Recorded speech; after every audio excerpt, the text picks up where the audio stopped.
السلام علیکم فرینڈس، کیسے ہیں آپ سب؟ امید ہے خیریت سے ہوں گے۔ آج جو ناول آپ کے سامنے میں پیش کرنے جا رہا ہوں اس کا نام ہے the 5 people you meet in heaven.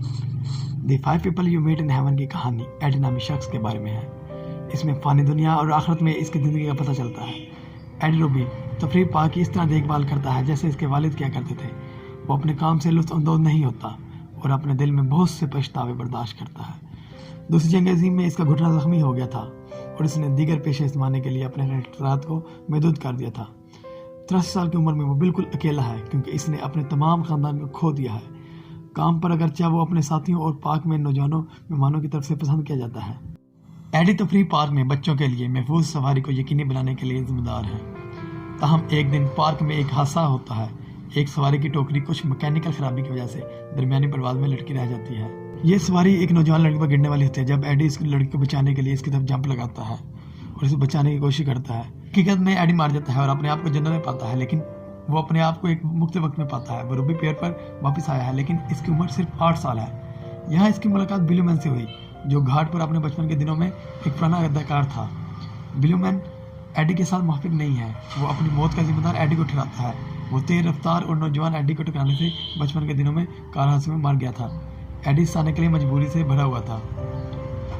ایڈی اس سے چھوٹی بچی کے بارے میں پوچھتا ہے جسے اس نے اپنی موت سے پہلے بچانے کی کوشش کی تھی، لیکن بلیو مین کے پاس اس کے لیے کوئی جواب نہیں تھا۔ تاہم بلیو مین ایڈی کو مزید مقابلوں اور لوگوں کے بارے میں مطمع کرتا ہے کہ اس کی روح کے بعد کسی زندگی میں جانے سے پہلے اس سے ملنا پڑے گا۔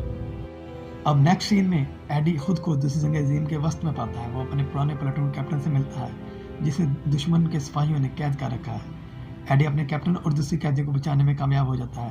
کیپٹن پھر اس خالی گاؤں کو جلانے کا فیصلہ کرتا ہے جہاں اسے قید کر کے رکھا گیا تھا، لیکن آگ کے بیچ میں ایڈی کو ایک بچے کے رونے کی آواز سنائی دیتی ہے اور ایڈی بچے کو بچانے کی کوشش میں جلتے ہوئے خیمے میں دوڑتا ہے، لیکن اس کے گھٹنے میں گولی لگی ہوئی ہے۔ کیپٹن ایڈی کے زخم کا ذمہ دار خود کو محسوس کرتا ہے اور بعد میں وہ زخمی ایڈی کو حفاظت کے لیے لے جاتے ہوئے ایک دھماکے میں ہلاک ہو جاتا ہے۔ کیپٹن ایڈی سے التجا کرتا ہے کہ وہ اپنا غصہ چھوڑ دے اور اپنے گناہوں اور غلطیوں کے لیے اسے معاف کر دے۔ ایڈی کو اب نئے مقام پر ٹرانسفر کیا گیا ہے۔ وہ ڈنر کے اندر بیٹھے اپنے والد کو پہچانتا ہے۔ ایڈی کے والد اسے سن یا دیکھ نہیں سکتے کیونکہ ایڈی کھانے کے اندر نہیں جا سکتا۔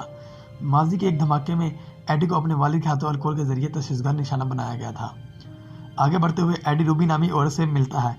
وہ ایڈی کے والد کی موت کے آس پاس کے حالات کے بارے میں بات کرتی ہے۔ ایڈی ہمیشہ سوچتا تھا کہ اس کے سمندر میں چھلانگ لگانے کے بعد خودکشی کی تھی، تاہم ایڈی نہیں جانتا تھا کہ اس کے والد اپنے دوست کو بچانے کی کوشش کر رہے تھے۔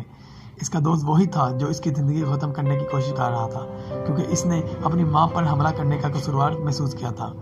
ایڈی کے والد ایک وفادار دوست تھے۔ انہوں نے وفادار دوست ہونے کے ناطے اپنے دوست کو بچانے کی کوشش کرتے ہوئے اپنی جان قربان کر دی تھی۔ اس کی موت کے بعد گھر کی تمام ذمہ داریاں ایڈی پر تھیں اور اس نے اپنی ماں کی دیکھ بھال کرنی شروع کر دی تھی۔ ایڈی مدد نہیں کر سکتا تھا لیکن پیر میں اس نے اپنے والد کی نوکری سنبھال لی تھی۔ ایڈی نے ہمیشہ اپنے والد سے اپنی زندگی برباد کرنے پر ناراضگی ظاہر کی تھی اور اس کے غصے نے اس کی اذیت میں اضافہ کیا تھا۔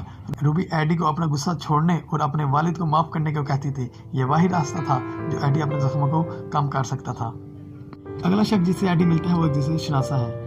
یہ اس کی بیوی مارگریٹ ہے۔ وہ 9 مئی سے ایک دوسرے سے پیار کرتے تھے اور ان کی آخر میں شادی ہوگی، لیکن جنگ عظیم سے واپسی کے بعد وہ کچھ سخت آزمائشوں سے گزرے۔